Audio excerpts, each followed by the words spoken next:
जय श्री कृष्णा। आप सबका स्वागत है हमारे इस भक्ति में सफ़र में।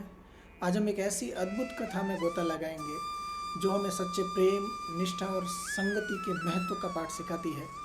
ये कथा है गोसाई जी के सेवक मुरारी दास जी की, जिनकी सरलता और भक्ति ने भगवान को भी भाव विभोर कर दिया था। ये कथा हमें 252 वैष्णवों की वार्ता में से मिली है, जो कि पुष्टि मार्ग के महान संतों की प्रेरणादायक गाथाएं हैं। बात उन दिनों की है जब मुरारी दास जी गौड़ प्रदेश से चल करके नौकरी की तलाश में एक सेठ नारायण दास जी के पास में पहुँचे। नारायण दास जी ने मुरारी दास जी की कर्म निष्ठा, उनकी आंखों में झलकता संयम और चेहरे पर शांति का भाव देख करके उन्हें 10 रुपये महीने की नौकरी पर रखा। लेकिन आश्चर्य की बात तब थी जब मुरारी दास जी ने स्वयं ये चला के कहा कि मुझे 10 की जगह 8 रुपये ही चाहिए। तो नारायण दास जी चकित थे। उन्होंने कहा कि ऐसा क्यों?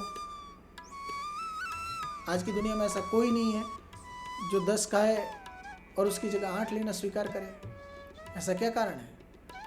तो मुरारी दास जी ने कहा कि मैं 8 इसलिए ले रहा हूँ कि मैं सुबह 1.25 पहर दिन चढ़ने पर आऊँगा और 6 घड़ी दिन रहते हुए मैं यहाँ से चला जाऊँगा।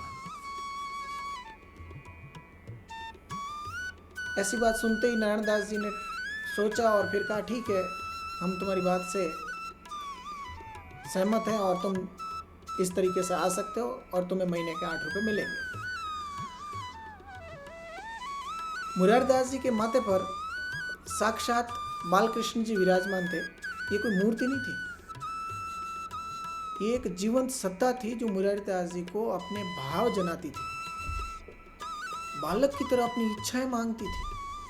मुरारी दास जी हर पल हर सांस अपने बालकृष्ण जी की सेवा किया करते थे, उसी में लीन रहते थे। यही कारण था कि वे सुबह देर से आते और शाम को जल्दी चले जाते थे, क्योंकि वो समय था वो उनकी ठाकुर जी की सेवा में जाता था।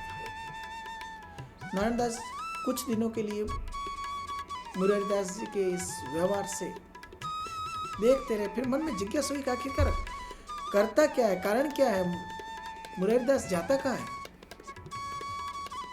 तो वो चुपचाप एक दिन उनके पीछे गए, उनके घर में छुप के जाकर बैठ गए। पुराने घर थे तो उसमें घुसने के लिए कुछ ज़्यादा करना नहीं पड़ता था। तो छुप के बैठ के देख रहे थे तो उनकी सेवा, उनका सेवा करने का तरीका सब देखा उन्होंने। कितने प्रेम से अपने बालकृष्ण जी की सेवा कर रहे थे, क्या इच्छाएं व्यक्त कर रहे थे, क्या बातें कर रहे थे उनसे, क्या वात्सल्य भाव से सेवा हो रही थी। तो उनके हृदय में भी भक्ति का एक नया अंकुर फूट गया।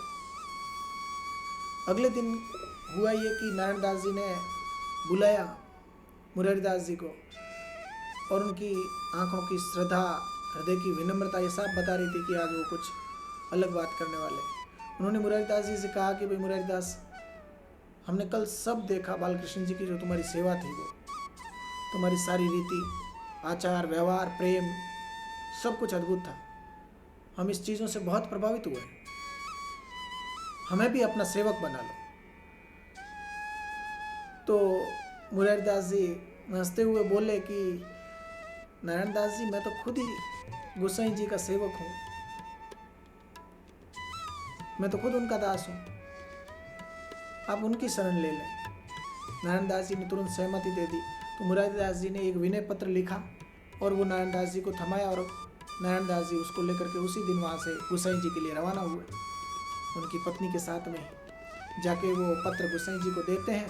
गोसाई जी उस पत्र को पढ़ते हैं और फिर उनको अपने शिष्य के रूप में उनको स्वीकार करते हैं। और फिर जिस प्रकार से वो मुरारी दास जी ठाकुर जी से बातें करते थे, वैसे ही नारायण दास जी भी अपनी पत्नी सहित ठाकुर जी से बातें करने शुरू हो गए। ये होता है संगति का असर।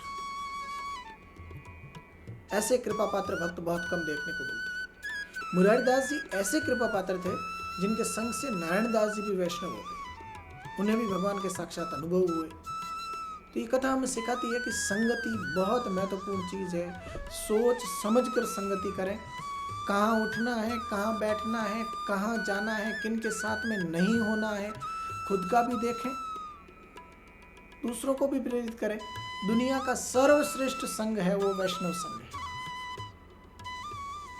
हमें हमेशा ऐसे लोगों का संग करना चाहिए जिनके संग से हमारे अंदर भगवत धर्म आए, जिनके सानिध्य से हमारा मन पवित्र हो और हमें प्रभु की तरफ मुड़ने का अवसर मिले, प्रेरणा मिले उनसे। मुरारी दास जी की यह गाथा हमें विश्वास दिलाती कि सच्ची भक्ति, सादगी और निष्ठा से भरा हुआ हृदय ही भगवान को सर्वाधिक प्रिय है। वे हर पल अपने भक्त के साथ में होते हैं, ठीक वैसे ही जैसे बाल कृष्ण जी मुरारी दास जी के साथ में थे। आइए हम भी मुरारी दास जी की तरह अपने जीवन में निष्ठा, प्रेम का भाव जगाएं और उस परम सत्ता के प्रति स्वयं को समर्पित कर दें। इस कथा के साथ मैं आपसे विदा लेता हूं। अगले वीडियो में फिर मिलेंगे किसी और प्रेरणादायक गाथा के साथ में। वीडियो को और ज़्यादा लोगों के साथ में शेयर करें, उन्हें भी भक्ति परंपरा से जोड़ें, वैष्णवों के रस के आस्वादन को उन तक भी पहुंचाएं। जय श्री कृष्णा, राधे राधे।